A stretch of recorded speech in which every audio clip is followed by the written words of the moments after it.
Hey John Deere owners, this is my first ever YouTube video. It's going to be real short but super helpful.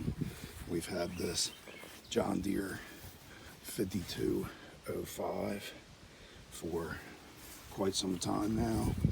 We've had nothing but problems getting it started, constant pumping the primer and bleeding it.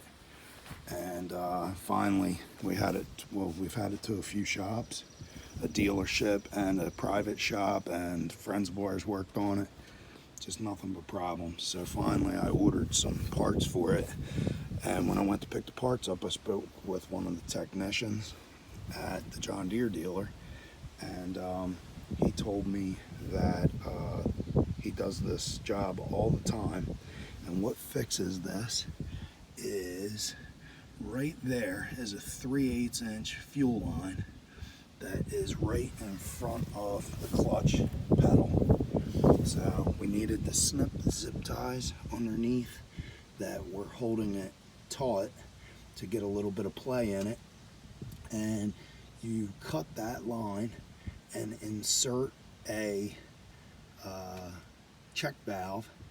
You want to make sure that you do it in the vertical position on the hose, not horizontal underneath the machine. You want it to be vertical. Double check the direction, make sure you put it in there right, and that's it. Snip it. We put needle nose vice grips on the hose above and below to keep the amount of air in the line to a minimum, and you snip the line, slide the hose clamps on, put your check valve in, and that is available at John Deere.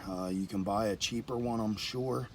This one was made in Germany and comes from the John Deere dealer, and quite frankly, I would recommend spending the $30 at the dealer just to make sure that it is the correct one, rather than messing around and getting something that is not the right size. So we put it in and bled it, and the primer instantly had way more pressure right off the bat. And normally we would have to prime the tractor cold. We would have to prime it about 50 times, literally 50 times, to get it to start, and warm anywhere from 20 to 30.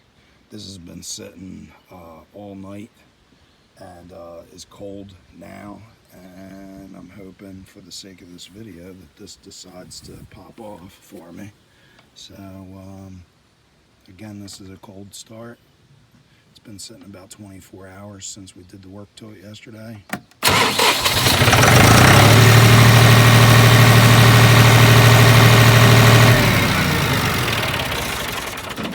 Problem solved. So big thanks to my friends Brian and TJ. They gave me a hand with this yesterday. We also had to, Friday I rebuilt the clutch that is inside that mower deck, which was a much bigger project, but we got that done. And big ups to Scott at Central Jersey Tractor that gave me the idea for this. Told me what to do and that this would fix it, and it did. And that is the check valve bag AL117189. That's Alpha Lima 117189, and that was $29 and change, and 80 cents each for the hose clamps that are stainless steel. Kind of expensive for a plastic valve that's the size of a golf tee, but well worth it. Solved our problem. I wish we'd have done this years ago. So it's my first YouTube video, and hopefully you guys find this helpful. I wish we'd have known this 15 years ago, but we know now. So hopefully this will save you guys some time and money. Thanks.